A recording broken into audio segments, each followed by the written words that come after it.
turno para el debate de política general sobre el Estado de la Nación. Tiene la palabra el señor presidente del Gobierno.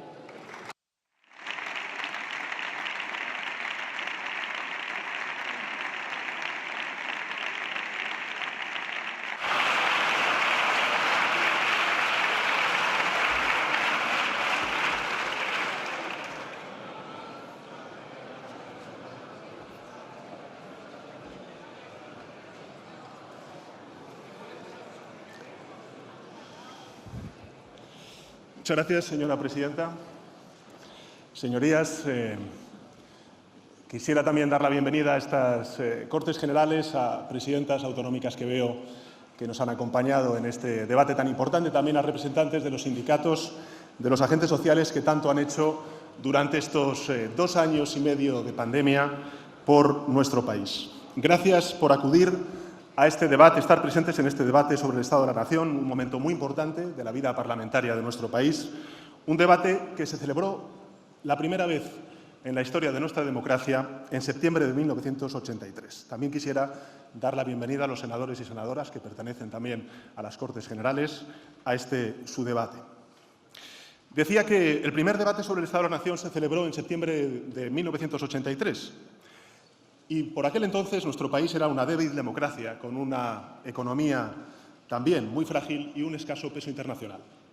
Hoy, 40 años más tarde, somos la cuarta economía de la Unión Europea, pertenecemos al club de las democracias más consolidadas del mundo y España juega un papel protagonista en la construcción europea y muestra a sus aliados, como hicimos durante la pasada cumbre de la OTAN, lo que realmente es España, un país solvente y solidario, moderno y comprometido con la paz.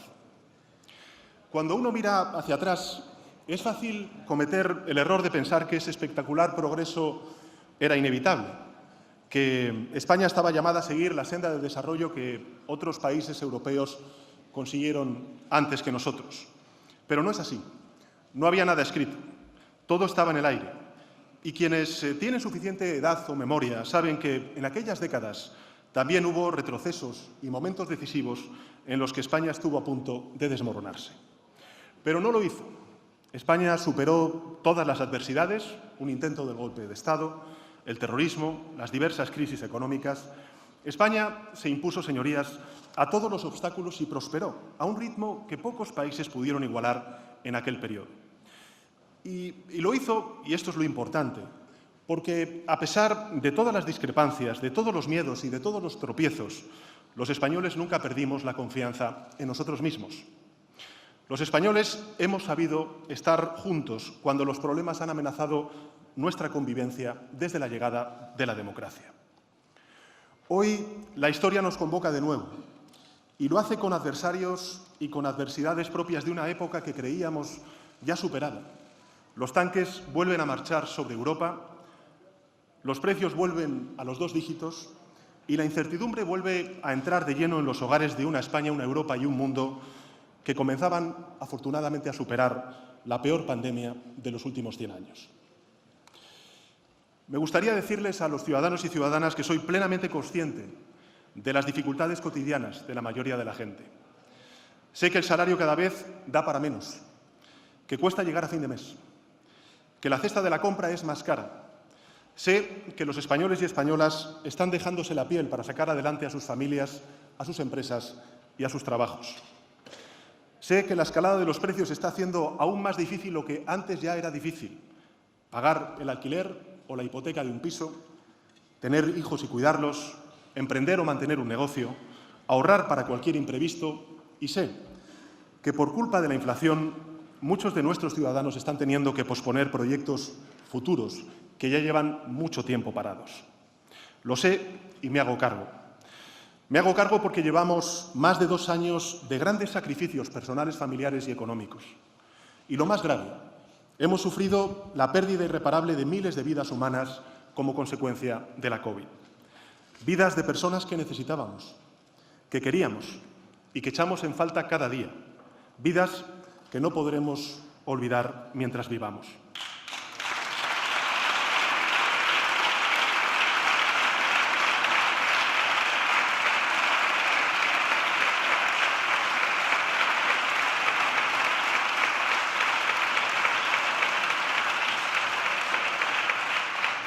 Y ahora a todo este sufrimiento, un hombre, Vladimir Putin, ha añadido despiadadamente el desastre de la guerra.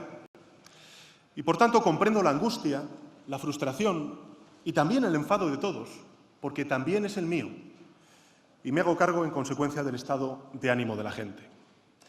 De nuevo, un desgraciado cúmulo de acontecimientos nos ha castigado y de nuevo nos toca reunirnos y luchar juntos contra la adversidad.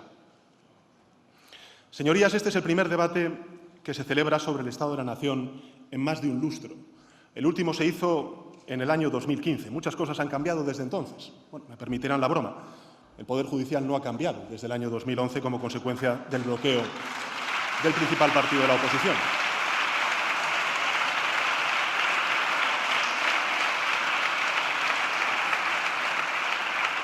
Muchas cosas han cambiado desde entonces. En circunstancias normales, esta sería la oportunidad ideal para explicar a la ciudadanía las medidas económicas y sociales que hemos llevado a cabo en estos últimos años. Y eso es lo que quisiera poder hacer, y es lo que haría cualquier gobernante en unas circunstancias normales. Porque, a pesar de los errores que hayamos cometido en este periodo tan accidentado, y muy por encima de los desajustes que se hayan manifestado en el primer gobierno de coalición de la historia reciente de nuestra democracia, lo cierto, señorías, es que hemos cosechado avances indiscutibles. En apenas 2 años y medio, este Ejecutivo ha respondido a la peor pandemia del último siglo, de la historia de la humanidad. Hemos tenido que hacer frente a adversidades naturales, como el volcán de la isla de La Palma, y al mismo tiempo hemos impulsado una agenda de modernización de nuestro país. Y estoy convencido de que cuando se despeje la espesa niebla que han provocado la pandemia y la guerra de Putin en Ucrania, seremos más conscientes de ello. Pero también sé que las actuales condiciones no son normales. Sé que ahora eso está en un segundo plano para la ciudadanía, porque cuando uno sufre una dolencia grave en una parte de su cuerpo, no quiere oír hablar de lo sano que tiene el resto del cuerpo. Y los españoles, por tanto, no quieren oírnos hablar de lo que va bien ni de lo que hemos hecho bien. Quieren que nos centremos en lo que está mal y, sobre todo, que les expliquemos qué medidas estamos adoptando para solucionarlo. Y eso es, señorías, lo que voy a hacer hoy. Voy a hablarles del presente y del futuro, no del pasado, y voy a hacerlo con la honestidad que una sociedad libre y madura, como es la sociedad española, reclama y merece. Y no me voy a ir por las ramas. El gran reto que hoy tiene España se llama inflación. Señorías, una inflación tan elevada como la que sufrimos es una enfermedad grave de nuestra economía. Y lo es porque empobrece a todos y porque afecta especialmente a los colectivos más vulnerables. Las facturas se disparan, los ahorros pierden valor, cuesta cada vez, como he dicho antes, más llegar a fin de mes. No hace falta que les contemos a los españoles y españolas los terribles efectos de esta inflación disparada, porque los conocen tan bien como nosotros. Pero sí es importante que compartamos un buen diagnóstico acerca de cuáles son las causas de esta elevación tan descontrolada de los precios, porque sin un diagnóstico certero, claro, pues será siempre difícil tratarla.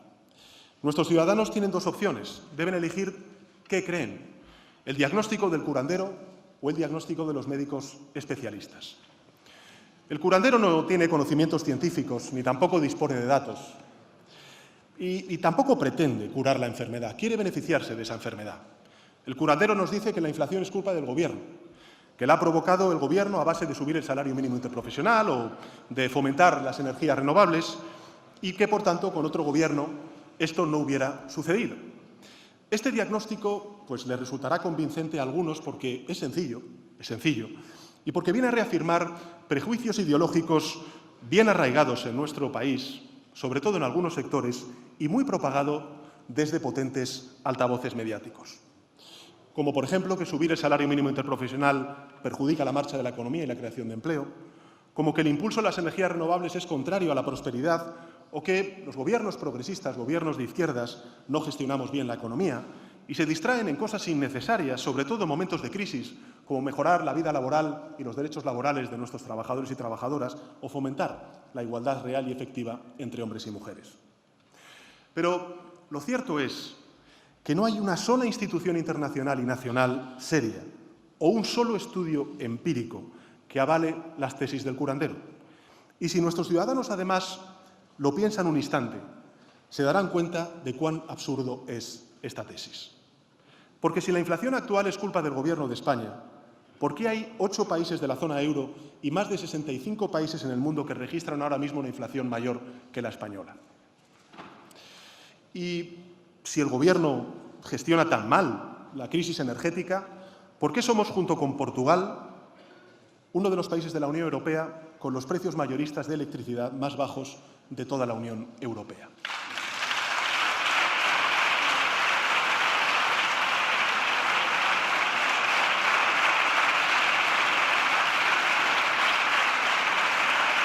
Señorías,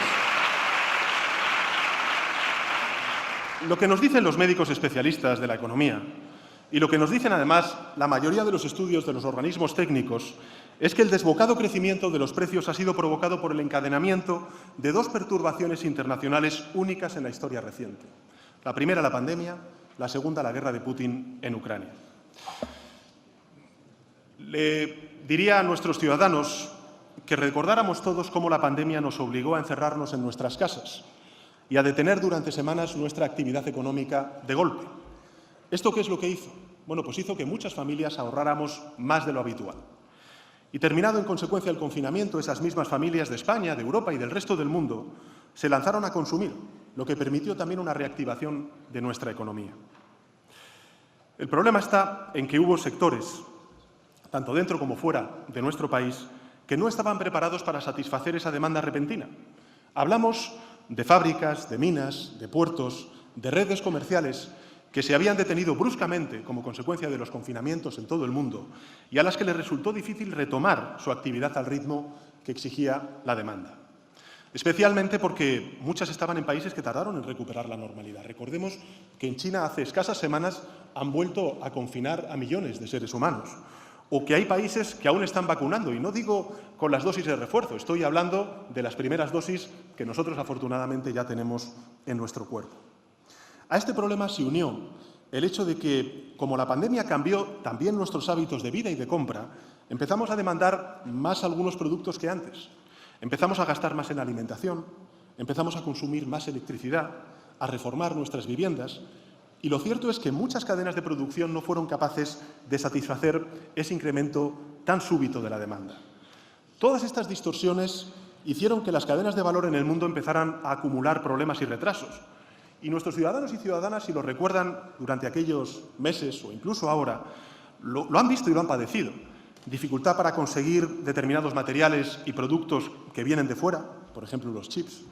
Puertos colapsados con mercancías que aguardan a ser distribuidas. Recordemos lo que pasaba hace escasas semanas en el puerto de Shanghái. Largas listas de espera para hacerse con una lavadora, con un coche, con una bicicleta. La escasez hizo que los precios aumentaran, al tiempo que subían también los costes de la energía por el aumento extra de la demanda en todo el mundo. Aumento del precio de la energía aún mayor, ahora lo sabemos, por los preparativos de la guerra de Putin, quien hace un año, y ya lo dije además en esta tribuna, redujo a mínimos históricos las reservas de gas en Europa. Y así, señorías, los precios empezaron a incrementarse en todo Occidente a mediados del año 2021, simplemente para que tengamos una foto de cuál ha sido la evolución tan explosiva de los precios a lo largo de estos últimos meses. La inflación española pasó de ser, mejor dicho, del 0,5% a principios del año 2021 al 6,5% a finales del año 2021, al tiempo que la inflación europea llegaba a ser del 5,3%. Y en esta situación tan anómala y tan delicada nos encontrábamos cuando, el pasado 24 de febrero del año 2022, Putin invadió Ucrania e inició una guerra que ya ha desplazado de su hogar a más de 12 millones de seres humanos. Para que nos hagamos una idea de la magnitud de la tragedia que se está viviendo en Europa, 12 millones de seres humanos son más que los desplazados de Francia durante toda la Segunda Guerra Mundial. El estallido de este conflicto ha agravado rápidamente el problema de la inflación en Occidente. Lo ha hecho debido a la enorme importancia que Rusia y que también Ucrania tienen en el suministro mundial del gas, del petróleo, como también de los cereales y de los granos. Antes del conflicto, un dato solamente, para que los ciudadanos sepan exactamente cuál es la envergadura del desafío que tenemos por delante. Antes del conflicto, Rusia era el mayor exportador de petróleo del mundo y el tercer productor de petróleo del mundo tras Estados Unidos y Arabia Saudí. Para que nos hagamos una idea de cuál es el impacto que está teniendo toda esta guerra y las sanciones sobre nuestra economía europea, El gas natural ruso representó en el año 2021 el 45% del total de las importaciones de gas y casi el 40% de la demanda de la Unión Europea. Solo un país, Rusia. 45% de importaciones, 40% de la demanda del conjunto de la Unión Europea. Y en cuanto a los mercados agrícolas, Rusia y Ucrania han llegado a proveer conjuntamente, quédense con estas cifras, una tercera parte del trigo del mundo, un 20% del maíz y un 80% del aceite de girasol. En algo más de 4 meses, como consecuencia de todas estas perturbaciones, el precio del petróleo se ha incrementado en un 13% en los mercados internacionales, el del gas en un 100%, y el trigo y el maíz cerca de un 45% y el del arroz un 24%, en 4 meses. Y debido al doble impacto de la energía y de los alimentos, la inflación española pasó de ser del 6% al 10% y la europea al 9%. ¿Qué quiero decir con todo esto, señorías? Que, como ven, no es un mal endémico exclusivo de nuestro país la inflación. Es un problema que está afectando a todo el planeta. Y, de hecho, los datos indican que la inflación ha aumentado bruscamente en el 75% de las economías desarrolladas. Para que se hagan una idea, España, en rojo, es uno de los países, efectivamente, con una alta inflación, también el resto, pero muy lejos de la inflación que están teniendo otros países de economías europeas. La guerra, señorías, tiene tanta responsabilidad en esta espiral de precios que un análisis detallado de los componentes de la cesta de la compra tanto de España como en Europa nos indican que solo la energía y los alimentos básicos explican el grueso de la inflación de estos últimos meses. Mientras que en España ese porcentaje es del 62%, la media europea es del 55%, con Italia en un 58%, Holanda y Alemania en un 50% y Francia en un 46%. Y se podrá decir por qué es de un 62% en España, mientras la media europea es de un 55%. Bueno, nuestro país es especialmente sensible a la subida de los precios de la energía, entre otras cuestiones porque, comparativamente, los hogares españoles gastamos una mayor proporción de nuestra renta en productos energéticos. Y lo mismo ocurre con nuestras empresas, que son más intensivas que otras europeas en el uso de energía. Esta es la principal razón por la que, ante este escenario de encarecimiento energético, la inflación en nuestro país es algo superior a la de nuestros vecinos europeos. Como pueden ver, y eso es lo que me gustaría también trasladar a los ciudadanos, decir que la inflación es un fenómeno internacional causado por la pandemia y por la guerra no es echar balones fuera, es hacer un diagnóstico honesto y realista de la enfermedad que estamos padeciendo en Europa. Y es esencial que todos lo sepamos. No para eximir a nadie de ninguna responsabilidad, el Gobierno está dispuesto a asumir toda su responsabilidad, a aplicar las mejores soluciones al problema de la inflación, pero no estamos dispuestos a aplicar soluciones falsas, engañosas y, menos aún, soluciones injustas.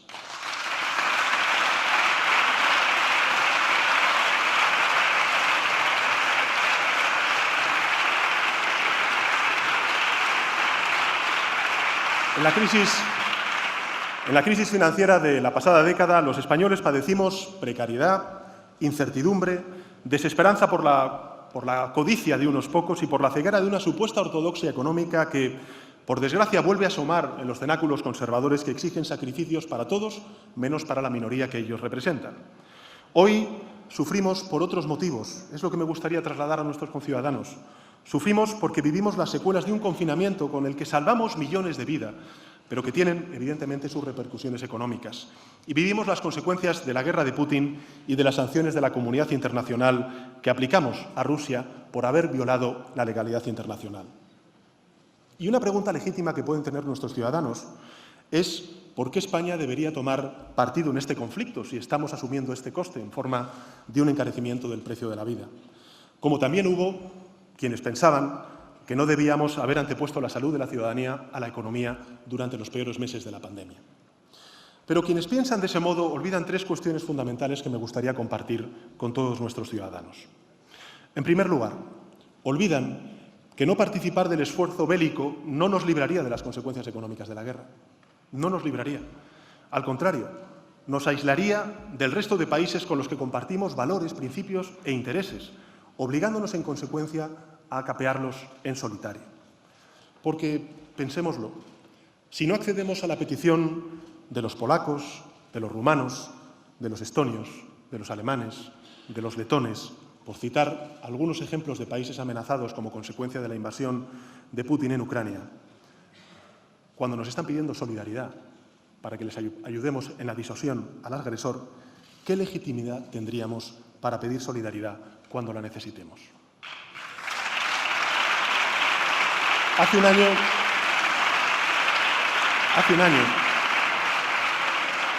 la presidenta de la Comisión Europea dijo en España que nuestro país fue el corazón de Europa por la ejemplar repatriación de afganos y afganas que huían de los talibanes. Y entonces le respondía a la presidenta de la Comisión Europea que España es europeísta no por interés, sino por convicción. Por tanto, señorías, me gustaría trasladarle a los ciudadanos que defender Europa es la mejor estrategia para defender a España. En segundo lugar, la segunda razón que me gustaría trasladarle a los ciudadanos es que España es un país pacifista. Nuestra historia, nuestra forma de convivir es pacífica. Salimos a la calle contra cualquier violación de la legalidad internacional, se llame Irak o se llame Ucrania. Y el orden internacional ya no responde, me lo han escuchado decir en alguna otra ocasión, a la lógica de la división de la Guerra Fría entre comunistas y capitalistas, sino al choque entre quienes respetan y quienes violan la legalidad internacional y los derechos humanos.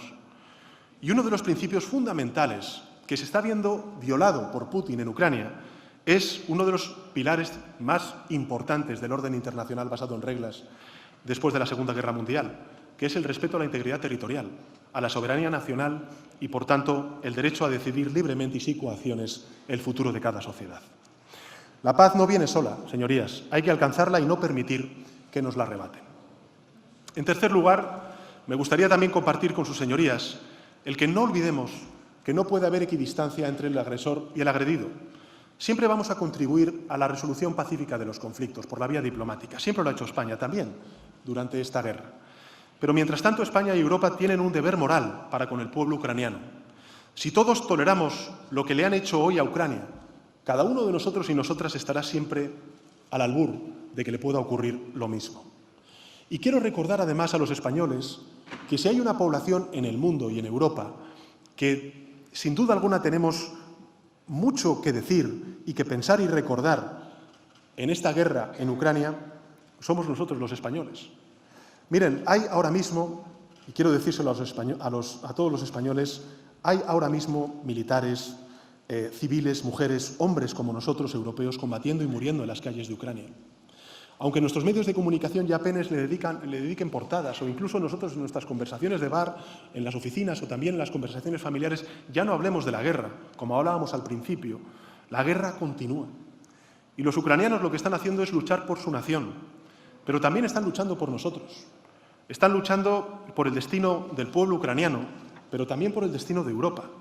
Lo están haciendo para defender su soberanía, sus derechos, pero también nuestra soberanía y nuestros derechos, nuestra seguridad y nuestra democracia. Y precisamente por ello, las demás naciones europeas tenemos un deber moral que cumplir. Y esto es algo, además, que en un país como este, España, si miramos hacia atrás en nuestra historia democrática y en nuestra memoria, creo que nadie mejor que nosotros para comprenderlo.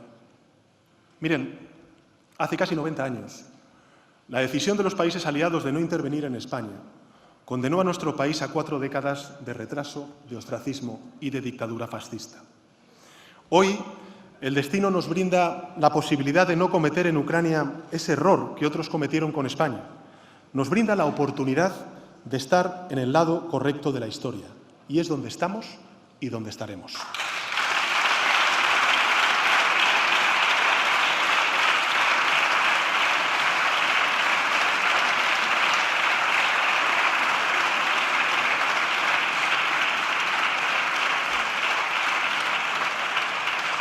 Nuestro país ha donado ya más de 50 millones de vacunas contra la COVID. Somos de los países que más vacunas hemos donado del conjunto de la comunidad internacional. Y lo hacemos porque somos un país solidario y porque sabemos que la batalla contra la pandemia se gana o se pierde a nivel global. Y ocurre lo mismo con el atropello que está cometiendo Putin en Ucrania. Debemos ser solidarios y ayudar al agredido, y condenar y aislar al agresor. Los ucranianos están en el frente usando rifles, granadas para detener el atropello invasor y nosotros desde aquí, desde España, como también nuestros hermanos de otras partes de Europa, debemos respaldar su sacrificio, aunque de una forma diferente, con el apoyo logístico que prestamos al pueblo ucraniano y, sin duda alguna, también infligiendo fuertes sanciones económicas a Putin. Unas sanciones que están dañando seriamente ya la economía rusa y que son a día de hoy la principal herramienta que tenemos para poner fin a la guerra sin contribuir a una escalada bélica. Y el precio que tenemos que pagar para formar parte de esta comunidad internacional y, sobre todo, de esta Europa que defiende sus valores y su democracia, el precio que tenemos que pagar por formar parte de esta defensa contra el autoritarismo es la incertidumbre económica que viven nuestros conciudadanos y también la inflación. El frente de guerra en Ucrania es la barrera que sostiene la libertad, los derechos humanos y el progreso. ¿Cómo no vamos a defendernos? Y la pregunta que se pueden hacer los españoles, y que estoy dispuesto a responder, es qué va a pasar en los próximos meses. Y la única verdad es que nadie tiene una respuesta segura, porque hay muchas incógnitas, señorías.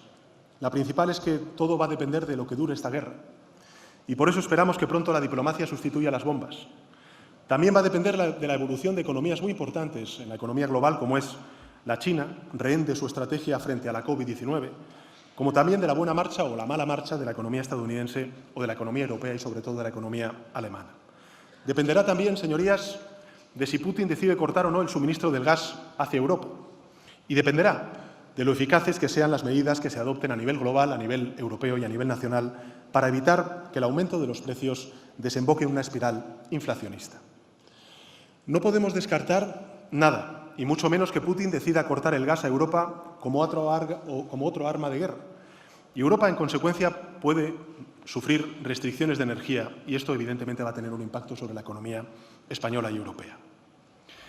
Y la pregunta que nuestros ciudadanos se pueden hacer es, bueno, ¿y cómo puede verse afectada España en este caso? La buena noticia es que España es menos dependiente del gas ruso que otros. Gracias a nuestra apuesta decidida por la independencia energética, sobre todo por las energías renovables y por la diversificación de nuestras fuentes de suministro de gas, nuestro país está mucho mejor preparado que otros. Pero eso no significa que no nos vaya a afectar esta situación, porque puede hacerlo al menos de dos formas distintas. Por un lado, la desaceleración de economías como la norteamericana y como la alemana, unida al mantenimiento de las sanciones que estamos imponiendo a Putin hasta que termine la guerra, harán que la economía española crezca en los próximos meses menos de lo esperado.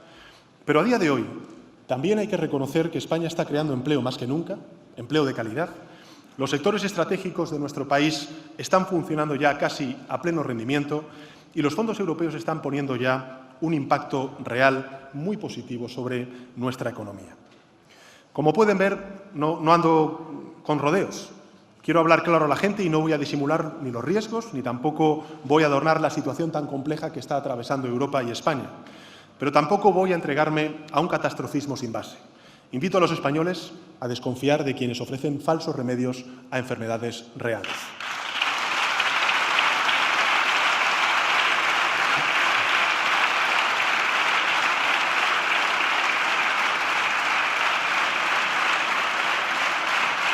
Por otro lado, la guerra nos va a obligar a impulsar aún más la independencia energética. Tendremos que reforzar la apuesta firme por las renovables y por el autoconsumo y deberemos mejorar la eficiencia y el ahorro energético. Habrá que hacerlo porque, aunque nuestro país, España, tenga un suministro diversificado menos dependiente de Rusia, nuestros hermanos europeos no. Y si Putin corta el grifo del gas, deberemos responder unidos también a esta agresión. No somos europeos porque recibamos fondos de Europa. Somos europeos porque compartimos valores con Europa y queremos compartir nuestro futuro con Europa. Somos europeos a las duras y a las maduras. Esta crisis nos vuelve a brindar la oportunidad de demostrar como españoles a Europa que no solo estamos aquí para ser ayudados como fuimos durante la pandemia, también queremos y podemos ayudar cuando Europa necesita a España. Porque España es ahora un país fundamental de la Unión. Por eso estamos pidiendo, por ejemplo, desbloquear las interconexiones energéticas con el resto de Europa para ayudar a paliar las consecuencias de la gran dependencia que tiene Europa de las importaciones rusas. Es la oportunidad de mostrar al mundo que los españoles somos europeístas no por interés, sino por convicción, porque creemos que la solidaridad entre países es la mejor manera de progresar y de evitar que se repitan los errores y los horrores del pasado. Por eso quiero ser claro, deberemos adoptar medidas de ahorro energético. Y quiero ser también más preciso aún. Habrá que impulsar medidas como incrementar el teletrabajo, fomentar el transporte público, bajar un poco la temperatura de nuestra calefacción o subirla en el aire acondicionado. Nada que atente contra nuestro modo de vida, pero sí acciones que nos permitan defender nuestros valores y nuestro modo de vida cuando se ve atacado. Podemos hacerlo y lo vamos a hacer.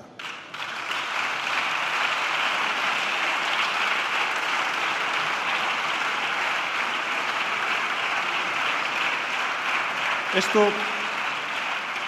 en lo que se refiere a las consecuencias de la guerra en el suministro energético. En lo que respecta a la inflación, me gustaría decirle a nuestros conciudadanos que la situación se resolverá de un día para otro, que existe una solución instantánea y mágica. Pero no es cierto. Nadie puede acabar con este problema de la noche a la mañana. Ningún presidente, ningún gobierno, desde luego ninguna oposición, hagamos caso a los médicos especialistas para tratar esta enfermedad, como hicimos también para atajar la pandemia de la COVID. No crean a quienes afirman que puede resolverse de un plumazo la escala inflacionista que afecta a nuestra economía como a la mayoría de las economías europeas y mundiales. ¿No hay nada que hacer entonces?, se pueden preguntar los ciudadanos. Sí, claro que sí. Hay que hacer muchas cosas y vamos a ir a por todas desde el Gobierno de España. Hay que empezar por conocer nuestras fortalezas para apoyarnos en ellas. Por ejemplo, la pujanza de nuestra economía, cuyo exponente más visible, más realista para nuestros conciudadanos es la creación de empleo. La fortaleza también de las inversiones, la competitividad de nuestras exportaciones, el tirón de un sector que se vio fuertemente amenazado como consecuencia de la COVID, el turismo. Hay otros factores junto a estos que pueden ayudar, como la paulatina recuperación que estamos viendo ya de las cadenas de suministro que arrancan en Asia, la respuesta que está dando el Banco Central Europeo y también importantes medidas europeas y también nacionales que hemos puesto en marcha gracias al liderazgo conjunto de Portugal y España, como es el tope del gas, que ayudarán a enfriar los precios. De hecho, señorías, los principales organismos internacionales se expresan con la cautela del científico y de media, calculan, repito, de media, que España terminará el año con una inflación del entorno del 6,5%. Aunque, insisto, hay que tomar estas proyecciones con mucha cautela, como he dicho antes, todo va a depender de cómo evolucione la guerra. Señorías, nadie puede predecir con seguridad el futuro. Pero eso no significa que tengamos que limitarnos a esperar a que llegue ese futuro. Ni lo hemos hecho antes con la pandemia, ni lo vamos a hacer ahora con la inflación. Actuamos con contundencia cuando dispusimos de evidencias científicas frente a la COVID e impulsamos la vacunación con todas las fuerzas. Más de un 90% de nuestros conciudadanos están ya vacunados con la pauta completa. Y ahora toca hacer lo mismo frente a la inflación. Y mi compromiso es rotundo. Iremos a por todas para defender el interés de la mayoría social. Me voy a dejar la piel para defender a la clase media trabajadora de nuestro país.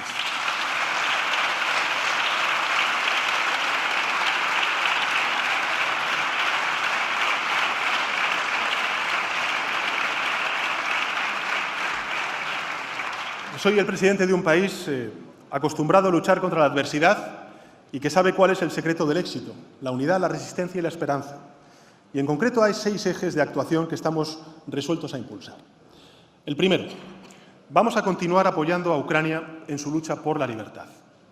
Abogamos por la vía diplomática, pero mientras llega, vamos a seguir ayudando a Ucrania y vamos a seguir castigando a Putin, para que este conflicto acabe cuanto antes, para que Ucrania recupere su soberanía y su integridad territorial y para que Europa viva segura. En segundo lugar, vamos a ir a por todas para proteger a nuestros ciudadanos, a nuestras empresas y a nuestra industria. Fíjense en este gráfico. Desde que empezaron a subir los precios en septiembre del año pasado, España ha movilizado cerca de 30.000 millones de euros, es decir, un 2,3% de nuestro Producto Interior Bruto.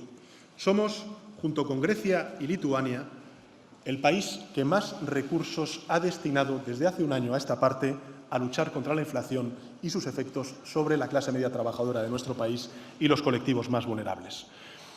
Hemos logrado, además, avances históricos en Bruselas, como la reciente excepción ibérica para limitar el precio del gas, algo que estimamos va a reducir la factura de la luz que pagan aquellos hogares que están en el mercado regulado entre un 15 y un 20% a lo largo de este año. Pero lo que es más importante, esta medida va a ser una barrera protectora durante todo un año ante potenciales subidas adicionales del precio del gas derivadas de los cortes hipotéticos y más que previsibles que Putin puede infligir a la economía europea. Y hemos conseguido algo también muy importante, que me han escuchado decir en muchas ocasiones, cada vez que he tenido ocasión de comparecer ante ustedes. Y es que la Comisión Europea va a presentar este otoño una profunda reforma del mercado eléctrico y esto va a tener unos efectos muy positivos en los hogares y también empresas españolas, como también, por extensión, a las empresas y a los hogares europeos. En definitiva, estamos liderando el cambio energético en Europa y lo estamos haciendo de la mano de otros gobiernos europeos de distinto signo. Y vamos a hacer más. Estamos haciendo más. El Real Decreto Ley que se someterá en los próximos días a su deliberación y también a su convalidación articula un potente paquete de ayudas para proteger a la clase media trabajadora y los colectivos más vulnerables de nuestro país. Las medidas las conocen. Estimamos que van a permitir contener la inflación en 3,5 puntos, es decir, no sería hoy del 10%, sino casi de un 14 o 15% si no existieran estas medidas, y las conocen ustedes. Vamos a prolongar hasta el 31 de diciembre la bonificación al carburante, vamos a extender la limitación de la subida del alquiler, vamos a descontar en el IVA energético del 21% al 5%, en el resto de los impuestos a la electricidad, que suponen una rebaja total del 80% de los impuestos del recibo, la ayuda de los 200 euros, reforzar el ingreso mínimo vital, elevar las pensiones no contributivas, prorrogar las ayudas a los sectores económicos más afectados por la situación, como es el transporte, el sector agrario, el sector pesquero, las industrias gasintensivas. Y vamos a ir más allá. Iremos a por todas, como les he dicho antes. Ya estamos fomentando el transporte público con medidas sin precedentes en nuestro país. Como saben, el Real Decreto Ley de convalidación incluye un descuento del 50% en los abonos de viaje de los trenes de cercanía y rodalíes de titularidad del Estado, la Renfe, para entendernos. Pues bien, hoy les anuncio que vamos a dar un paso más allá. Les anuncio que el Gobierno bonificará el 100% de todos los abonos de varios viajes para los trenes del servicio público de cercanías, rodalíes y media distancia operados por Renfe. Los abonos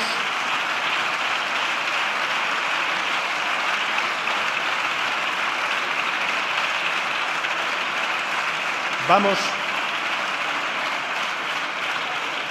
a pasar del 50% al 100% de bonificación de todos los abonos de varios viajes para los trenes de servicio de cercanías, rodalíes y media distancia operados por Renfe. Los abonos para varios viajes serán gratuitos desde el 1 de septiembre al 31 de diciembre de este año.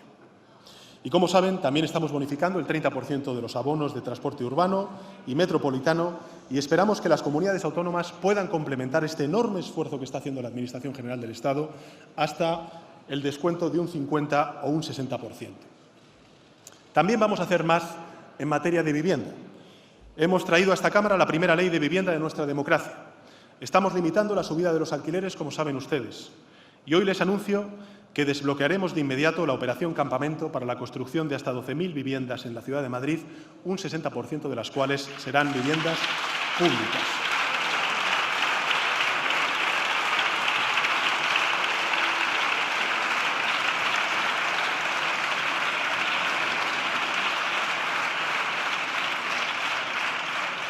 En tercer lugar, vamos a asegurarnos de que las consecuencias de la guerra se repartan de forma justa, de forma equitativa, que no recaigan sobre todo y de nuevo, como pasó durante la crisis financiera, los más vulnerables. Por eso hemos aprobado este plan de respuesta. Este Gobierno no va a tolerar que haya empresas o individuos que se aprovechen de la crisis para amasar mayor riqueza a expensas de la mayoría, porque las dificultades de la mayoría no pueden ser las alegrías de una minoría. Y por eso vamos a poner en marcha, como quiero expresarles a continuación, un impuesto sobre los beneficios extraordinarios de las grandes empresas energéticas que recaudará 2.000 millones de euros al año durante los próximos 2 años.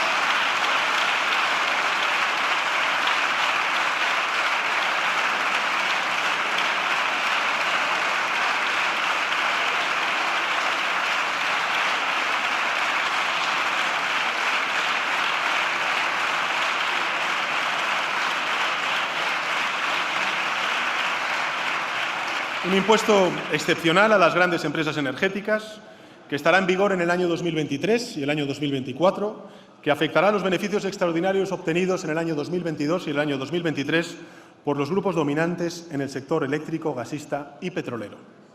Y del mismo modo les anuncio, señorías, que el Gobierno aprobará un impuesto excepcional y temporal a las grandes entidades financieras que ya se están empezando a beneficiar de las subidas de tipos de interés.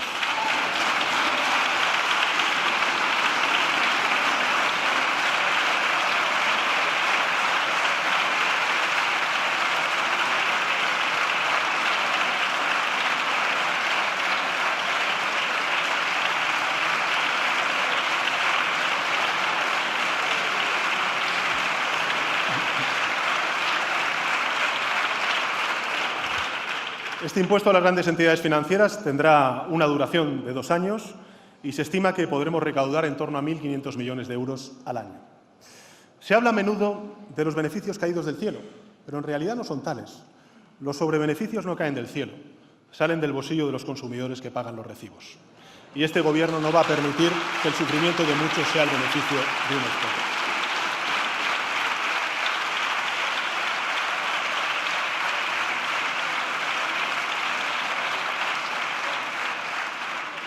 En cuarto lugar, vamos a continuar alentando a los agentes sociales que logren alcanzar un pacto de dividendos y de rentas, un acuerdo entre los trabajadores y las empresas que permitan contener la subida de los precios, hacer un reparto justo de los costes y los beneficios de la actual crisis. Creo que el Gobierno, honestamente, está haciendo todo lo que está en su mano para paliar los efectos de la inflación. Primero, con ese compromiso de revalorizar las pensiones conforme al IPC. Segundo, con el compromiso de continuar subiendo el salario mínimo interprofesional, tal y como nos pide la Carta Social Europea. Y tercero, gracias sobre todo al buen comportamiento de nuestra economía, la mayor recaudación se está destinando a cubrir las necesidades sociales generadas por la guerra, a financiar las ayudas a hogares y a pymes. Fíjense, de enero a mayo de este año, los ingresos tributarios del Estado han crecido 15.500 millones de euros respecto al mismo periodo del año pasado. Es prácticamente el mismo coste de los 2 reales decretos leyes de medidas para paliar los efectos de la guerra de aquí al 31 de diciembre de este presente año. Por eso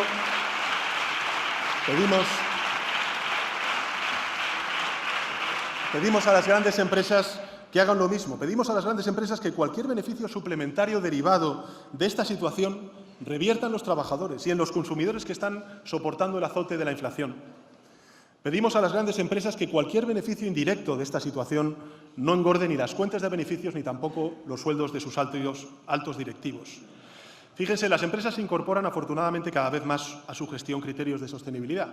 Hacen gala de su compromiso que se denomina ESG, siglas que responden en inglés a las palabras de medio ambiente, compromiso social y gobernanza.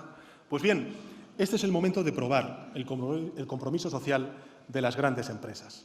Es el momento de demostrar que trabajan para crear valor para sus accionistas y también para crear valor a su sociedad. Así lo hicieron muchas durante la pandemia y ahora, de nuevo, la mayoría social, necesita el compromiso social de las grandes empresas. Este Gobierno no hará como hicieron los gobiernos del Partido Popular en anteriores crisis, la crisis financiera, ser débil con los fuertes y fuerte con los débiles. No elegimos gobernar, señorías. No elegimos gobernar en situaciones críticas como las que generó primero la pandemia y ahora la guerra. Pero en medio de las peores turbulencias tenemos clara cuál es la ruta y las prioridades. Gobernaremos para sacar adelante a nuestro país guiándonos por el interés general. Gobernaremos para la mayoría social de España. Y cuando sea preciso elegir, estaremos del lado de quienes más necesitan el auxilio de los poderes públicos, aunque al hacerlo, pues evidentemente incomodemos a los más poderosos. Este es mi empeño, quiero ser claro, vamos a ir a por todas, porque no hay nada más poderoso que el esfuerzo colectivo de una nación, que absolutamente nadie olvide esta premisa. Este Gobierno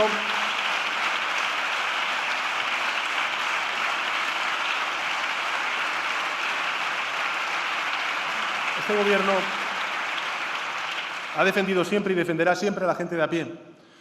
Vamos a poner a la economía y el Estado al servicio de la mayoría social, como ya lo hicimos durante la pandemia, con la puesta en marcha del ingreso mínimo vital, los ERTEs, las transferencias a los autónomos, los miles de millones de euros en ayudas a las pequeñas y medianas empresas que salvaron mucha de nuestra economía, de nuestro tejido productivo en los peores momentos de la pandemia.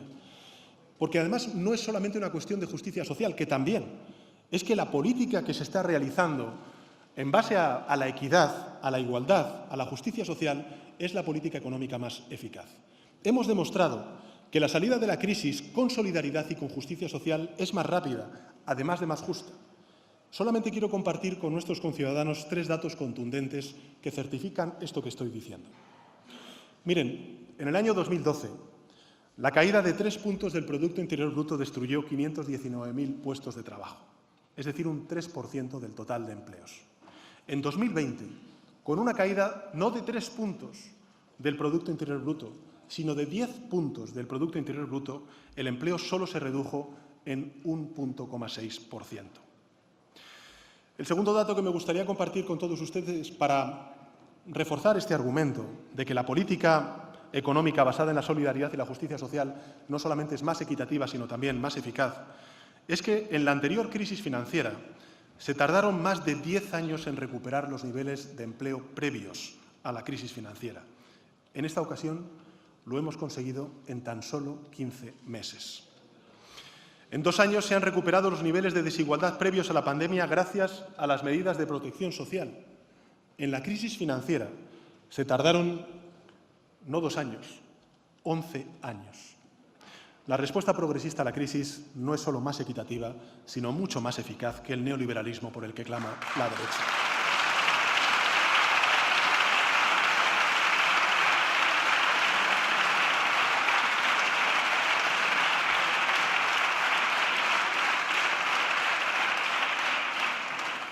En quinto lugar, al tiempo que damos una respuesta solidaria y justa al alza de los precios, vamos a seguir modernizando nuestro país, porque cada vez que hay una crisis, España sufre más que las economías de nuestro entorno. Siempre se repite el mismo patrón, se repite porque nuestro país tiene carencias estructurales severas. Esto nos lo dicen todos los organismos internacionales y todos los organismos serios de nuestro país.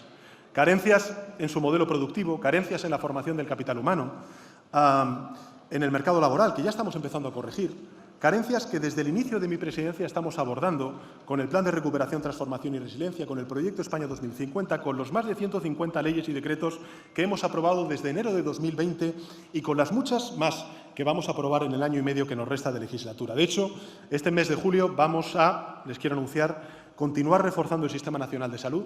Saben ustedes que vamos a proceder a la estabilización de más de 67.000 profesionales sanitarios de todo el Sistema Nacional de Salud, pero también les anuncio que vamos a crear el Centro Estatal de Salud Pública para mejorar la gestión de las emergencias sanitarias. No vamos a olvidar las lecciones de la pandemia. Vamos a reforzar la salud pública en nuestro país.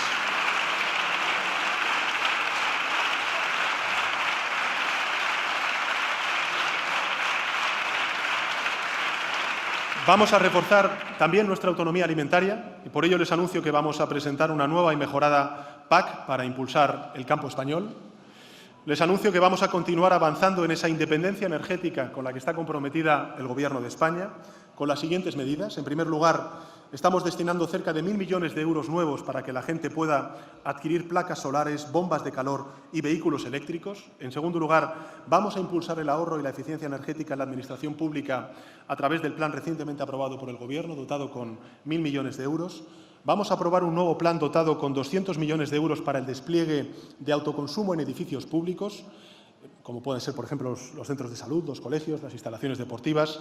Se van a premiar precisamente aquellas instalaciones que compartan una parte de su energía con viviendas, con comercios de su entorno, lo que se llama el autoconsumo colectivo. Y también estamos realizando una inversión sin precedentes para garantizar que Canarias, que Baleares, sean territorios plenamente descarbonizados. Estamos destinando 700 millones de euros del Plan de Recuperación de Europa para el programa Islas 100% renovables. 100% renovables, no nuclear y no centrales térmicas.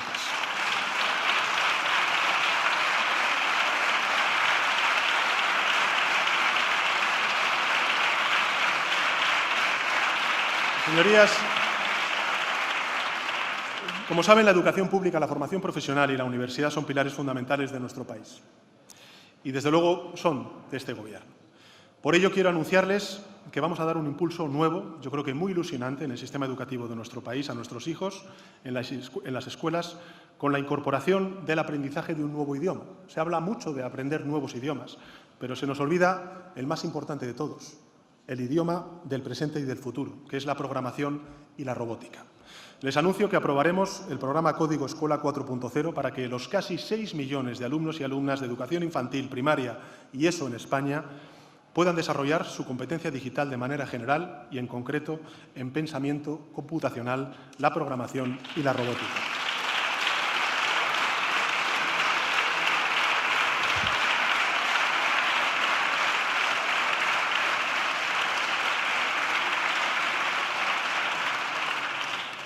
España vuelve a atravesar una nueva ola de calor.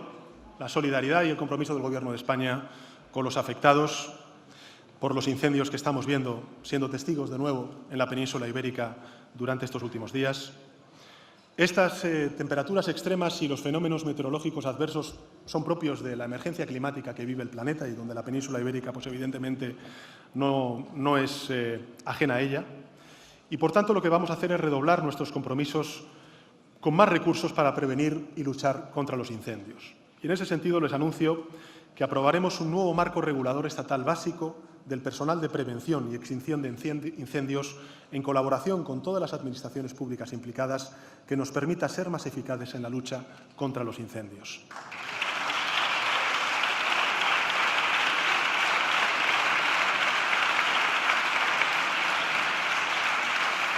Y no quiero olvidarme de dos territorios muy queridos de nuestro país, como son Ceuta y Melilla, a los que vamos a destinar recursos y aprobar dos planes estratégicos para el desarrollo económico y social de estas dos importantes ciudades autónomas de nuestro país. Porque el reto, señorías, no es salir de la crisis por el mismo lugar por el que entramos, sino avanzar y no retroceder. El verdadero desafío es salir mejor de lo que entramos en esta crisis, como hicimos también con la COVID, con una economía y con un estado del bienestar más prósperos, más sostenibles y más resistentes que antes. Debemos afrontar el reto inmediato pensando también en el largo plazo. Y en ese sentido, debemos entender que la digitalización, que la transición ecológica, que el reforzamiento del espacio de defensa europeo y atlántico no son medidas contrarias a la prosperidad económica o al bienestar de nuestros compatriotas. Al contrario, son esenciales para garantizarlos ahora y en el futuro. Por eso, hacemos de la transición ecológica no solo un frente para adaptarnos y mitigar las consecuencias del cambio climático sobre nuestro país y para evitar una catástrofe medioambiental que hundiría la calidad de vida de nuestros hijos, de las generaciones que están por venir. Lo hacemos también porque es la mayor oportunidad que ha tenido España en décadas para reindustrializarse, para generar nuevos puestos de trabajo en territorios que hasta ahora no tenían esas oportunidades, para garantizar la soberanía energética que está poniendo Putin en cuestión y en riesgo en toda Europa y para hacer de nuestro país, por primera vez en su historia, no un país importador de energía, sino un país exportador de energía verde.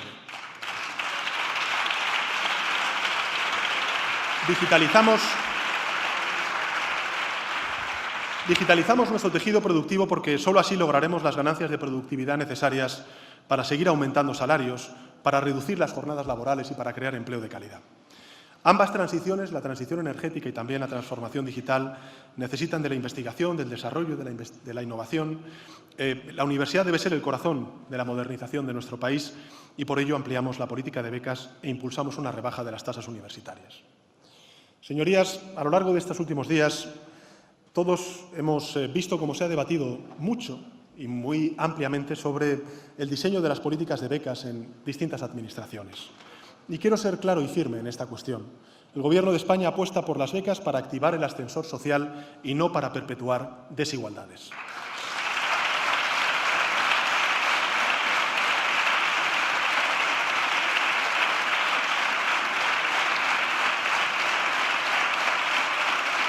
Gracias al compromiso del Ejecutivo, España cuenta hoy con la mayor partida de su historia en becas. 2.134 millones de euros que van a llegar a más de 1 millón de estudiantes de nuestro país. Pero también, como he dicho, aquí vamos a ir a por todas. Y por eso les anuncio que todos los estudiantes mayores de 16 años que hoy disfrutan de una beca recibirán una nueva beca complementaria de 100 euros mensuales.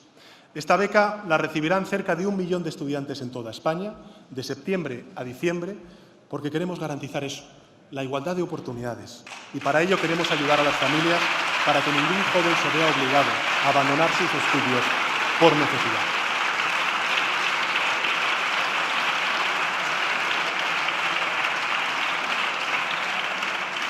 Nadie tiene que dejar sus estudios por problemas económicos en nuestro país. Señorías, la educación, la sanidad, la transición ecológica, la digitalización son pilares de un Gobierno que defiende día a día la justicia social, la igualdad de oportunidades y el progreso. Y nuestro compromiso es irrenunciable. Vamos a convertirlos en la base de la España que nos merecemos. Señorías, aumentamos nuestra inversión en defensa para crear industria en todos y cada uno de los territorios de nuestro país, empleo en todos y cada uno de los territorios de nuestro país, al tiempo que nos aseguramos el que nunca, jamás, una autocracia se atreva a interferir en las libertades, la democracia y el bienestar material de los españoles y de los europeos. Y para afrontar estos ambiciosos retos vamos a seguir impulsando el plan de recuperación, otro ejemplo del que nos debemos sentir orgullosos como país. Mañana, precisamente, se va a cumplir un año desde que el Consejo Europeo aprobó definitivamente nuestro plan y ya podemos hacer un primer balance que creo, sinceramente, pienso es muy positivo. Fuimos capaces, durante la pandemia, en una situación muy compleja, muy difícil, de elaborar un plan que todas las instituciones europeas, tanto el Consejo como la Comisión, reconocen como uno de los más ambiciosos en reformas y también inversiones presentados por el resto de Estados miembros. Hemos creado un verdadero plan de país en el que no solamente está involucrado el Gobierno de España, lo están los gobiernos autonómicos, los ayuntamientos, que gestionan, no lo olvidemos, más del 50% de estos fondos, y también, lógicamente, los agentes sociales, los empresarios y los sindicatos. Y debemos estar orgullosos porque somos, con diferencia, de largo, el Estado de la Unión Europea más avanzado en la ejecución de los fondos europeos, como recientemente se volvía a poner de manifiesto con la aprobación por parte de la Comisión Europea del segundo desembolso de 12.000 millones de euros que llegarán a España durante este verano. Se trata de que los fondos, me lo han escuchado muchas veces decir, y yo también se lo he escuchado a sus señorías, lleguen al 95% de nuestro tejido empresarial, que es sobre todo el de las pequeñas y medianas empresas de nuestro país. Permítame simplemente dar dos ejemplos de qué impacto tan positivo está teniendo ya en las pequeñas y medianas empresas la gestión de estos fondos y la ejecución de estos fondos europeos. En primer lugar, una de las prioridades que, saben ustedes, fijamos en el plan de recuperación es el de la digitalización de todas las empresas españolas. Y para ello, el Gobierno de España puso en marcha lo que se llama el programa del kit digital. Pues bien, este dato creo que es muy ilustrativo del esfuerzo que estamos haciendo conjunto las empresas y la Administración General del Estado. Una de cada dos empresas de nuestro país, de las que tienen entre 10 y 49 empleados y empleadas, ya ha solicitado las ayudas. Y estoy seguro de que en los próximos meses vamos a superar esta cifra. En segundo lugar, la convocatoria de proyectos para el vehículo eléctrico y conectado, que se ha cerrado con la presentación de 13 proyectos, va a movilizar una cantidad extraordinaria, 12.000 millones de euros, entre inversión pública e inversión privada. En estos proyectos, las pequeñas y medianas empresas de nuestro país representan el 55,7% de las entidades participantes, es decir, más de 180 pequeñas y medianas empresas. Tal y como está ocurriendo con todos los proyectos estratégicos, los que hemos denominado PERTES, que deben incluir a las grandes empresas, lógicamente, pero también a las pequeñas y medianas empresas de todos los territorios de nuestro país. Estamos poniendo en marcha, por fin, una verdadera política industrial. No la hubo con el Gobierno conservador. Una verdadera política industrial con el objetivo de recuperar nuestra autonomía estratégica, para no perder el tren de las industrias del futuro y fortalecer los sectores en los que ya somos líderes. Y lo vamos a hacer en estrecha colaboración con el sector privado. De hecho, ya lo estamos haciendo. Y con ese espíritu de colaboración hemos diseñado 11 proyectos estratégicos que ya hemos puesto en marcha en ámbitos como el del coche eléctrico, que antes he comentado, pero también en las energías renovables y el hidrógeno verde, el sector aeroespacial, la agroindustria, la economía circular o la medicina de vanguardia, por citar algunos de estos proyectos estratégicos. Y hay resultados que ya se van concretando y que son buenos para nuestro país, como es, por ejemplo, el anuncio de la construcción de 2 gigafactorías de baterías, una en la Comunidad Valenciana, en Sagunto, y otra en Extremadura, que van a crear miles de puestos de trabajo y van a asegurar un futuro brillante para nuestra industria del automóvil. Otras inversiones importantes que muestran la confianza en la modernización de la economía española que estamos emprendiendo todas las administraciones, también con el sector privado, como es, por ejemplo, la inversión de farmacéuticas para montar el principal centro de fabricación de vacunas RNA en España, o los anuncios de grandes empresas tecnológicas de crear grandes hubs digitales en nuestro país. Y otros frutos tardarán algo más en recogerse, pero van a llegar. Quiero destacar entre ellos los miles de proyectos ya lanzados, el proyecto para la producción de chips y de semiconductores en nuestro país, un proyecto que está dotado con una inversión pública muy importante, 12.000 millones de euros, y que tiene por objeto el que nuestro país se convierta en un lugar en el que se puedan diseñar, procesar y fabricar un elemento clave para el futuro de nuestra economía. Pero, señorías, no nos conformamos y por eso vamos a dar un paso más con la aprobación de leyes que van a impulsar aún más la modernización de nuestra economía. Como saben, vamos a aprobar en breve la Ley de Movilidad Sostenible, pero también les anuncio que aprobaremos una nueva Ley de Industria y una Ley de Mecenazgo. Estamos ya construyendo el futuro, mirando hacia adelante, no nos vamos a detener y, por tanto, tengo una mala noticia que darles a quienes trabajan día a día por colocarnos palos en las ruedas, por negar evidencias y por celebrar el derrotismo. Y pese a su intensa actividad, que sepan que no vamos a parar y que les esperamos en el futuro.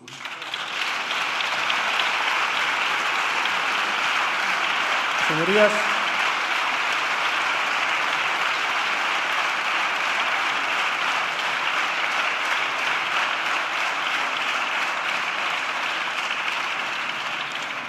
debemos salir de esta crisis más fuertes de lo que entramos. Mucha gente me dice que este Gobierno de coalición progresista se ha enfrentado a pruebas muy duras. Una pandemia, un volcán, fenómenos meteorológicos adversos propios de la emergencia climática que vive el planeta y ahora una guerra en Europa. Y es cierto. Pero quisiera que cada cual se preguntara en su foro interno qué hubiera sido de este país si hubieran gobernado otros estas adversidades. Creo que es una pregunta pertinente, señorías, porque tenemos la experiencia de la crisis financiera y tenemos la experiencia de la COVID. Cada cual puede preguntarse qué sucedería si estuvieran al frente del país quienes, en otras crisis como la financiera, nunca apostaron por los ERTEs y sí por el despido libre.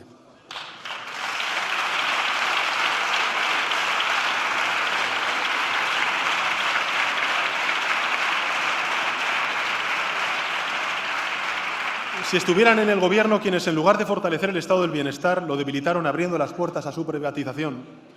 Si estuvieran en el Ejecutivo quienes, en medio de la crisis financiera, fomentaron la desigualdad y cargaron todos los sacrificios sobre los más débiles y los más indefensos. Si hubieran estado al frente del Gobierno quienes, en medio de las penurias de las mayorías, consintieron extremos insólitos de corrupción y de inmoralidad entre los gestores de las carteras económicas y laborales.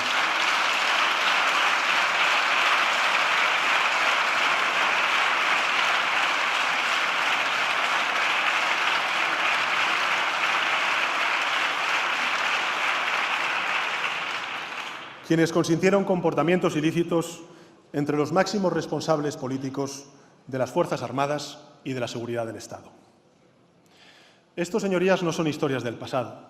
Lo estamos volviendo a ver en los medios de comunicación a lo largo de estos últimos días y horas. Son enseñanzas del pasado reciente que ilustran las disyuntivas del presente. En sexto lugar, vamos a defender la democracia y las conquistas civiles y sociales. La reciente revocación del derecho de las mujeres estadounidenses a decidir libremente cuándo ser madres y cuándo no nos alerta de la amplitud y de la profundidad del movimiento reaccionario que recorre el mundo. La sentencia del Tribunal Supremo es producto de una mayoría conservadora del Tribunal Supremo de Estados Unidos y demuestra cuánto esfuerzo y tiempo cuestan las conquistas sociales y también las civiles y cómo, en un suspiro, se puede perder lo conseguido y retroceder un siglo. España, señorías, no es inmune a esta amenaza. Muchas de las conquistas en derechos y en libertades, la ley de eutanasia, la ley de interrupción voluntaria del embarazo, por citar solamente dos, están recurridas en el Tribunal Constitucional por quienes siempre han votado en contra de estos avances. ¿Por qué no retiran estos recursos? ¿Por qué bloquean la renovación del Tribunal Constitucional y el Consejo General del Poder Judicial? ¿A qué intereses obedecen? Desde luego no a la mayoría social de España, que aplaude todos estos avances en derechos y en libertades. Flaco favor hacen a la Constitución y al correcto funcionamiento de nuestra democracia. Su bloqueo no tiene ninguna justificación. No aceptan el veredicto de las urnas. Esta es la verdadera explicación y lo que tratan es de revocar conquistas civiles y sociales sin que los ciudadanos lo hayan decidido con su voto mayoritario.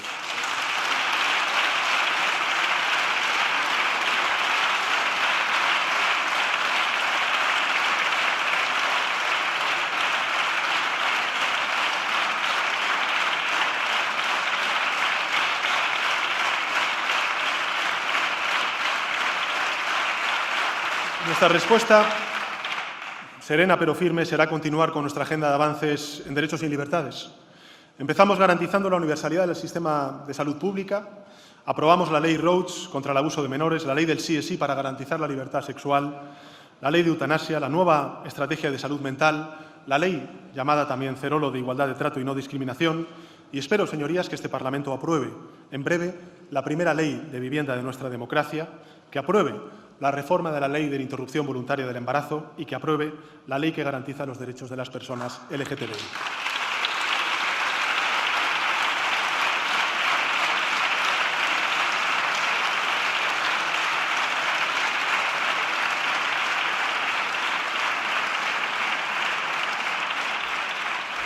Y también me gustaría, y pido a esta Cámara que apoye la Ley de Memoria Democrática, que nos permita reconocer a todas las víctimas, condenar el golpe de 1936, la posterior dictadura y reivindicar nuestro mejor patrimonio, que es la transición, la Ley de Amnistía y la Constitución española.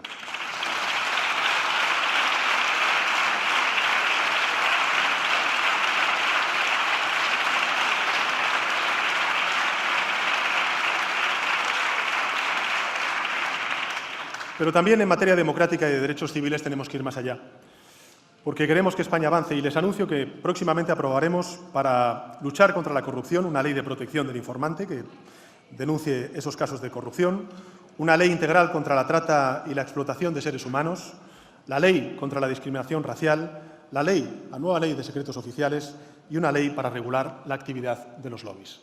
En definitiva, señorías, nos aguarda todo un camino de avances en derechos que pido a sus señorías continúe con la definitiva abolición de la prostitución en nuestro país.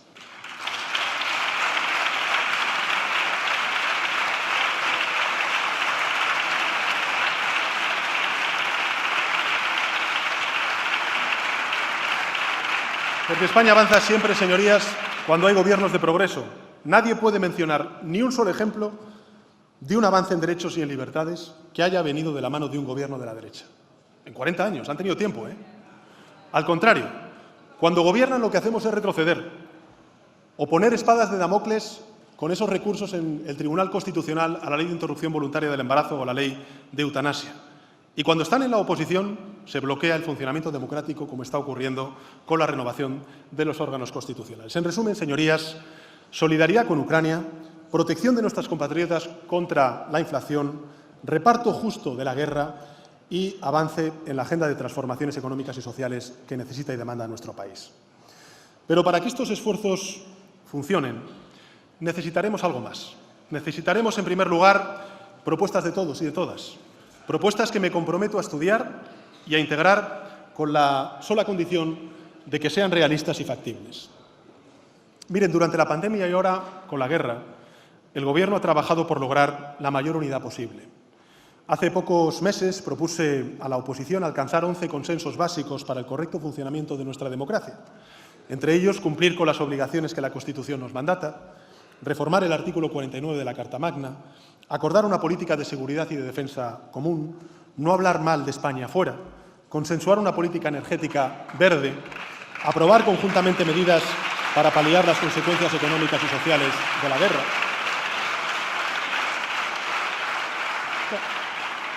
El caso es que aún no he recibido respuesta y por eso vuelvo a tender mi mano a la derecha democrática, repito, a la derecha democrática para alcanzar acuerdos acerca de la respuesta colectiva a los efectos de la guerra y para superar cuanto antes esta anomalía que mantiene en una situación irregular a nuestras principales instituciones constitucionales. Necesitaremos diálogo, necesitaremos sobre todo el tesón de nuestros ciudadanos y ciudadanas. A todos ellos les quiero trasladar la convicción de que vamos a superar esta situación, al igual que hemos superado otras previamente. Ni este Gobierno, ni Gobierno alguno en la tierra puede lograr que se reduzca de un plumazo esta elevada inflación. Nadie puede por sí solo. Lo que sí puedo hacer es asegurarles a nuestros conciudadanos que haremos todo y más para contener la inflación, para paliar sus efectos sobre los más vulnerables y para intentar doblegarla tanto a nivel nacional como europeo e internacional. Y mientras conseguimos contener los precios, haremos también todo para que prosiga la senda de crecimiento y de creación de empleo en nuestro país. Señorías, hace poco más de 2 años me dirigí a nuestros ciudadanos desde el Palacio de la Moncloa para anunciar el inicio de un confinamiento sin precedentes en nuestra historia. En aquellos días y en los meses que le siguieron, la COVID avanzaba como una avalancha imparable que amenazaba con llevarse por delante a todo el país. Pero no lo hizo. Hoy las hospitalizaciones están controladas, aunque hayan aumentado, lógicamente, como consecuencia de la ola de contagios que ahora estamos sufriendo, pero nuestras calles están llenas de vida y las mascarillas apenas cubren ya nuestras sonrisas.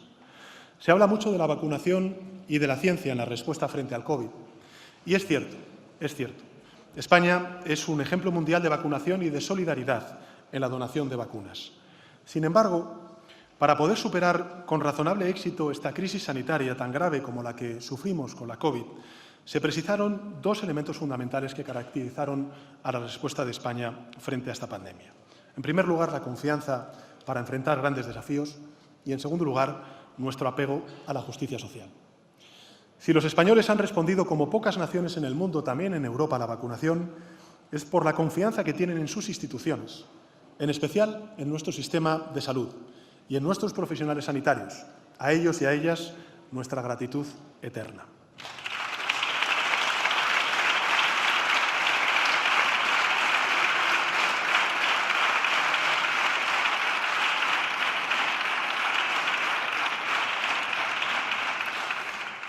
Y junto a la confianza, la justicia social.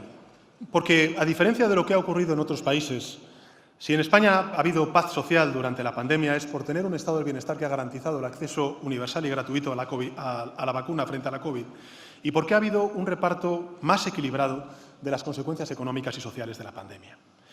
Y con esa misma confianza en nosotros mismos como país y con ese mismo ánimo de justicia social a la hora de responder a cualquier crisis que suframos, podemos hacer frente a la inflación. Suele decirse que en épocas de incertidumbres crece la desconfianza ciudadana en la política.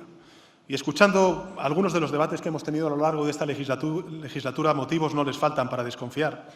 Porque a lo largo de estos 2 años y medio, si ha sobrado algo, han sido insultos y ruido. Una crispación que, si hace algo, es socavar la convivencia y alimenta a los reaccionarios que nunca creyeron en la democracia. Con todo, quisiera recordarle a los ciudadanos que, a pesar de las merecidas críticas, este mismo Congreso de los Diputados ha aprobado medidas que han salvado vidas, empresas y empleos. Que en su Parlamento Nacional se han sacado adelante conquistas sociales y civiles que han hecho de nuestro país un país mejor. Que con nuestros aciertos y con nuestros errores, sus representantes públicos hemos tratado de apoyar el inmenso esfuerzo que han hecho nuestros compatriotas para superar todas las adversidades. Y si se ha hecho, es porque sus representantes públicos no viven de espaldas a la realidad, sino que conocemos sus problemas, porque tenemos familiares, amigos, conocidos que padecen sus mismos sufrimientos y sus mismas angustias. Quisiera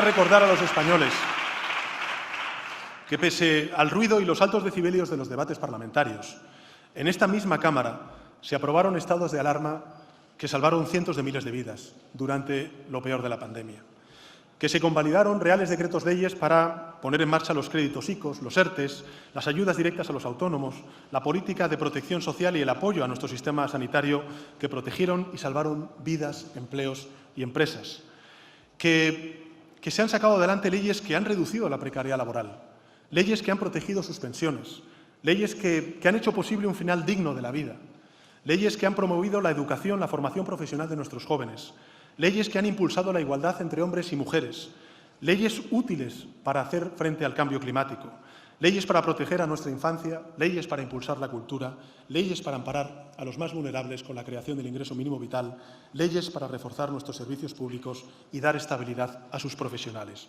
Y podría continuar y continuar enumerando avances aprobados conjuntamente entre el Ejecutivo y el Legislativo durante estos difíciles y complejos años.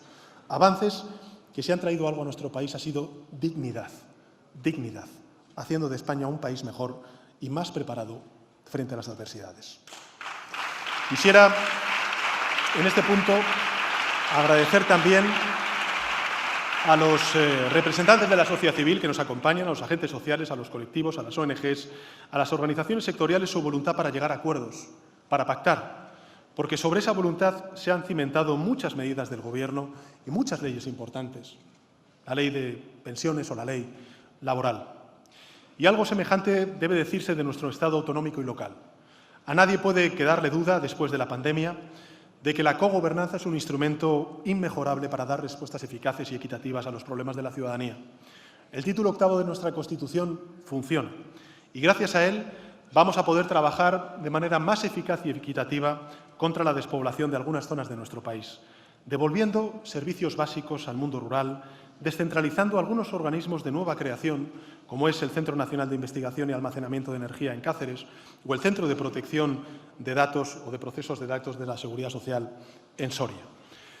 Lo he dicho antes, el título 8º de nuestra Constitución funciona y con tesón y con diálogo vamos a continuar trabajando por el reencuentro entre catalanes y por reducir la brecha emocional que separa a aquellos catalanes que se quieren separar de España del resto de sus hermanos españoles.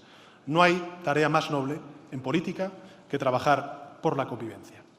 Quisiera, en fin, decirle a nuestros ciudadanos que la democracia funciona, que pese a sus imperfecciones, a sus interminables y, a veces, muchas veces, por desgracia, broncos debates, la democracia es el instrumento más formidable de progreso y de cohesión de nuestras sociedades.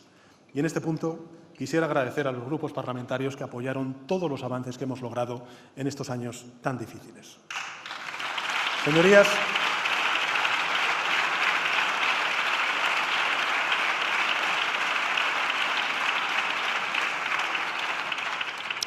Señorías, en solo 20 meses, 26 meses para ser más exacto, España ha recuperado el crecimiento económico y superado los niveles de empleo que tenía antes de que estallara la pandemia. Y ha logrado corregir íntegramente la desigualdad en ingresos salariales que ésta provocó. El futuro es incierto, es verdad. Atravesamos un área de turbulencias, es evidente. Debemos conocer los riesgos, afrontarlos con tesón, con esperanza, no con miedo. Las mismas calles que vimos desiertas en la pandemia rebosan hoy la alegría y la vitalidad que merecen y necesitan nuestros compatriotas.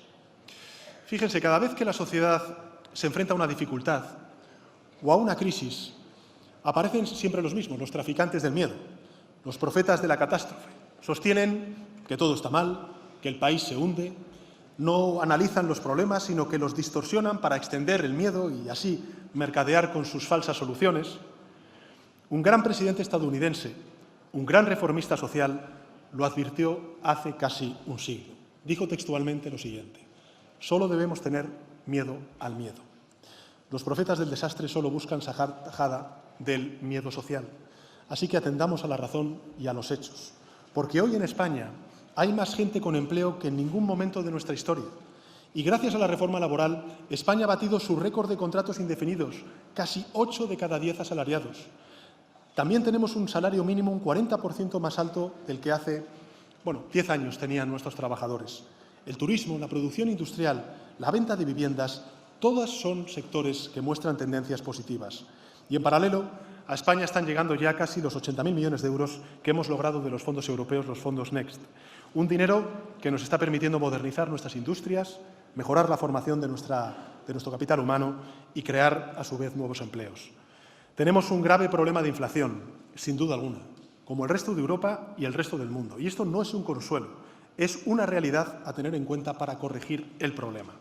Pero los fundamentos de España son sólidos. Tenemos instituciones que funcionan, tenemos un tejido empresarial que funciona, tenemos profesionales que hacen su trabajo, contamos con una ciudadanía instruida, consciente de sus derechos y comprometida con sus obligaciones. Por eso les pido a nuestros conciudadanos que no permitan que les roben la confianza. No duden de la capacidad de España para sobreponerse a esta prueba, porque somos un país resistente, combativo, que se crece ante la adversidad y que saca lo mejor de sí mismo en las peores circunstancias. Cuando ha tenido que elegir, España siempre ha elegido avanzar. Y a pesar de las discordias y de las dudas, los españoles y españolas siempre encontramos la forma de superar las crisis y de mejorar en ellas. Así hemos construido nuestra historia y así vamos a construir nuestro futuro. Nuestra democracia, nuestra economía, nuestro estado del bienestar son muchos más fuertes que cualquier obstáculo que se oponga. Y nuestro proyecto europeo, sin duda alguna, es mucho más fuerte que la autocracia de Putin. Tenemos el privilegio de vivir en uno de los países más desarrollados y preparados del mundo. En mi opinión, y pese a las carencias, tenemos la fortuna, la inmensa fortuna y privilegio de vivir en el mejor país del mundo. Podemos superar esta prueba, como hicimos frente a la COVID, y vamos a superarla. Hemos de ser capaces de confiar en nuestras fuerzas. Hemos de sacudirnos el temor al miedo. Y si lo hacemos, estoy seguro de que avanzaremos. Y cuando todo esto haya pasado, ¿qué pasará? España y Europa saldrán fortalecidas de esta prueba. Gracias. Muchas gracias, señor presidente.